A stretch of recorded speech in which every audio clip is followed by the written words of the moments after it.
Good morning, Broncos Country. Welcome into the Broncos Breakdown by Chat Sports. Matthew Peterson here with the latest Broncos head coaching news and rumors because let's be honest, this has been the lifeblood of all Broncos content for the last month now at this point.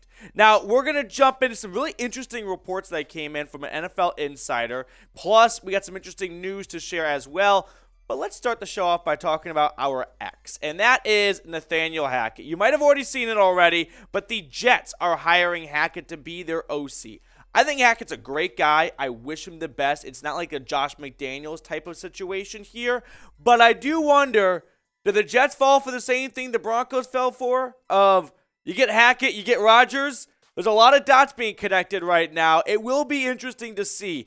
I also find it a bit interesting of everyone going, I think Hackett's going to be a great OC. He just wasn't made out to be a good head coach. Maybe. He was also the play caller in charge of the offense. And it's funny how a special teams coordinator, Jerry Rosburg, who we'll talk about later on, put up back-to-back 30-point performances, and Hackett, an offensive guy, couldn't even come close to that. But let's move on here, and let's talk about the latest Broncos head coaching rumors because I understand nothing. Michael Scott, Matthew Peterson.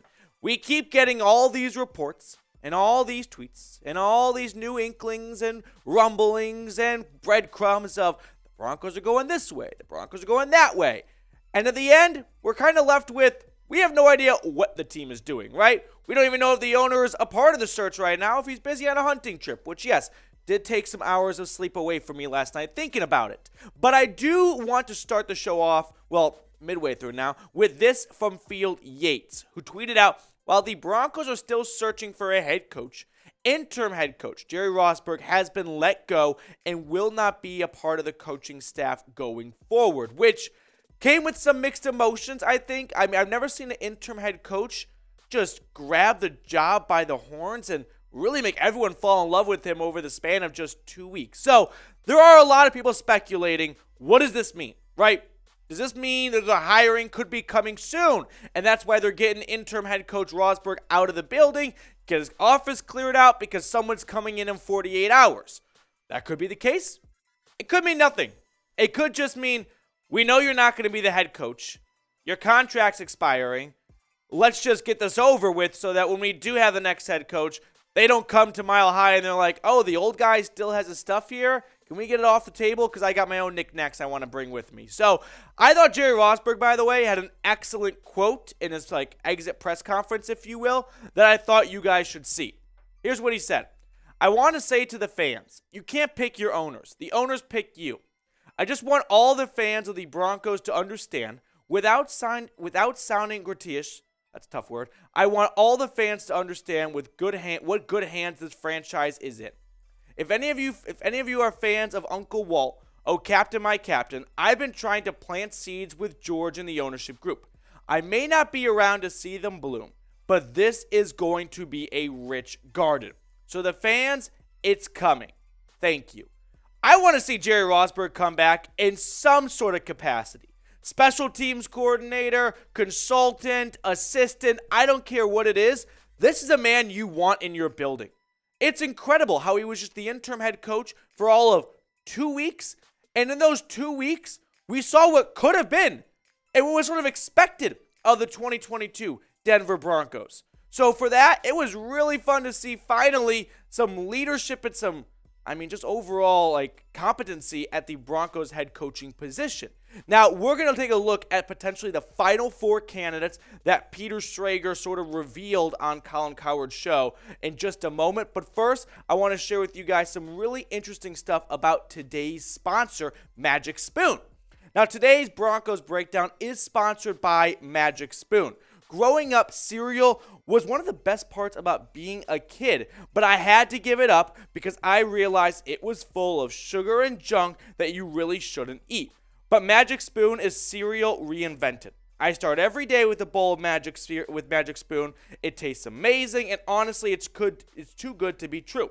Magic Spoon tastes exactly like regular cereal from your childhood, but is super nutritious, with 13 to 14 grams of protein and 0 grams of sugar. In fact, we can even show me eating some Magic Spoon. Magic Spoon comes in delicious flavors such as cocoa, fruity, frosted, and peanut butter, and only has 140 calories per serving. It's keto-friendly, gluten-free, grain-free, and soy-free. I love Magic Spoon because it tastes great and it's good for you. I'm never going to go back to the regular old cereal. So start your new year off right with Magic Spoon. So use the QR code on screen or go to magicspoon.com/chat and use my code chat for $5 off your own personalized variety pack and stay on track of your New Year's resolution.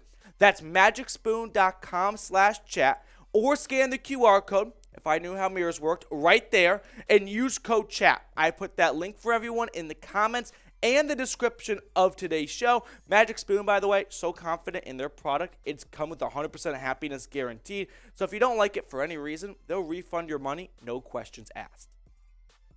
Moving on here, I want to share some other news and rumors on the head coaching search with you all. So Ian Rappaport tweeted out yesterday that the Broncos interim head coach and special assistant Jerry Rosburg was a part of a procedural move to terminate with an expiring contract. But my understanding is he's well regarded and may be back with Denver with new leadership. Whoever the next head coach is, I don't think he's going to want to come in here and gut the entire coaching staff. There were some good pieces like Evero, like Rosberg, right? Now, there were some bad pieces that were gutted immediately. Dwayne Stukes, for example.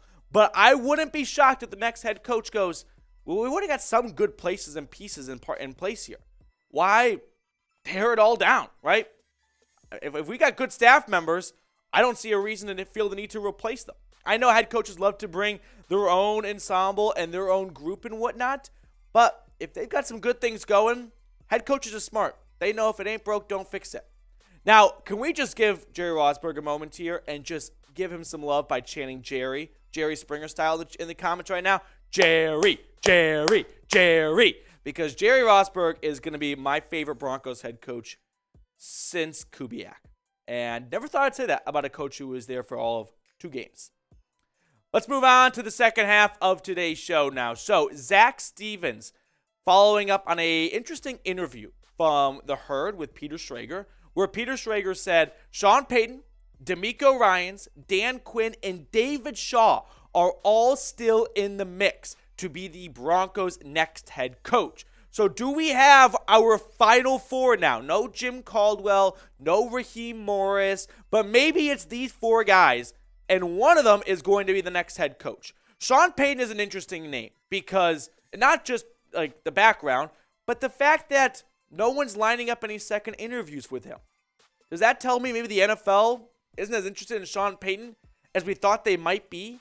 Maybe it's the first round pick asking price where teams go, Sean Payton's good, but are we about to give up a first rounder for a coach who won a Super Bowl in 2009 and only won 1 Super Bowl with Hall of Fame quarterback Drew Brees? Maybe there's some better fish in the pond that we'd rather go with. Dan Quinn, I think, is a great backup to Sean Payton. Honestly, you could even make the argument for Dan Quinn over Sean Payton, and I don't think you'd have to convince me all that much. DeMeco Ryans, I think, might be a great head coach one day. I continue to question whether or not the Broncos want to go down that first-time head coach route for a 4th straight time. And then there's David Shaw, and if he's the head coach, the channel's gone. Sorry, guys. I cannot handle the idea of hiring a coach who's won 14 games in the last 4 seasons at Stanford. The Pac-12 is not that good. Sorry. You got to win more than 14 games in 4 seasons to be a contender for a NFL head coaching job. Now, when a hiring is made, we'll be going live here at the channel as long as it's not next weekend because I'm out of town for a bachelor party, going to Lake Tahoe. So if anyone has any recommendations, hit me up in the comment section. But as long as it's not while I'm out of town for that bachelor party, we'll be going live here at the channel, which is why you not only have to subscribe, but also you got to turn those notifications on. If you've not already, click that bell icon. Anytime you push out a video, you'll get a notification, and you're going to stay in the loop. So when a hiring is made, you're going to want to be a part of this live show to see what my reaction, my analysis is, and also give your 2 cents and be a part of the show. So turn the notifications on if you haven't already. Peter Schrager also had some other interesting things to say while hopping on The Herd. He said he would be surprised if the Broncos are the first team to hire a head coach. This thing might take a bit. Now, Benjamin Albright earlier today also said he believes the Panthers might be the first domino to fall. So keep an eye on this. it seems that the Broncos are in no real rush, which there's two ways of looking at this, right? One, it's a bit bizarre that there hasn't been a hire yet for any team in the NFL, and the championship weekend is in a couple of days. That's peculiar. That's not ordinary. It's also January 26th. The Broncos hired Hackett on January 27th last year. So if we're going off last year's timeline, not only would a hiring be happening tomorrow, we already have a second interview done with one of these candidates. We have not reached that step. So to me, this could be something that happens middle of next week. It could be they want DeMeco Ryans, and they can't formally announce it until the 49ers playoff run ends. So they're waiting to see if the Niners win or lose this weekend. And if the Niners win, they might wait till after the Super Bowl. They might make it unofficial beforehand and kind of leak it or whatever. But if that's the case, we might know why the Broncos are being a bit slow in not getting a second interview scheduled, because they got their guy, right? They know it's the 49ers DC Ryans, and they're just kind of kicking their feet up waiting for the Niners season to end. I'll kind of end the show with this. This is an absolute guessing game. I mean, for myself included, right? Everyone's saying one thing or another. You got all these experts, all these insiders, all these reports coming out about the Broncos are looking at this person. We had Mike Florio telling us on Tuesday night that on Wednesday, the Broncos make a hire. It's Thursday. There's not even a second interview, right? So we got all these different reports that the Broncos really like this person. The Vegas odds say it's this person. Let's be honest. Let's not bullshit this anymore. It's a complete guessing game. I don't have any new information that you don't know in terms of where the Broncos are leaning. I am reading the tea leaves. I'm taking all this and condensing it for you. But I think everyone who's got the blue check mark, who's an insider, who's a Broncos beat reporter, might have just as good a guess as you do right now in terms of who the next head coach will be. I appreciate everyone for tuning into today's show and making us a part of your day. We're going to sign off and see you guys tomorrow with more Broncos news and rumors.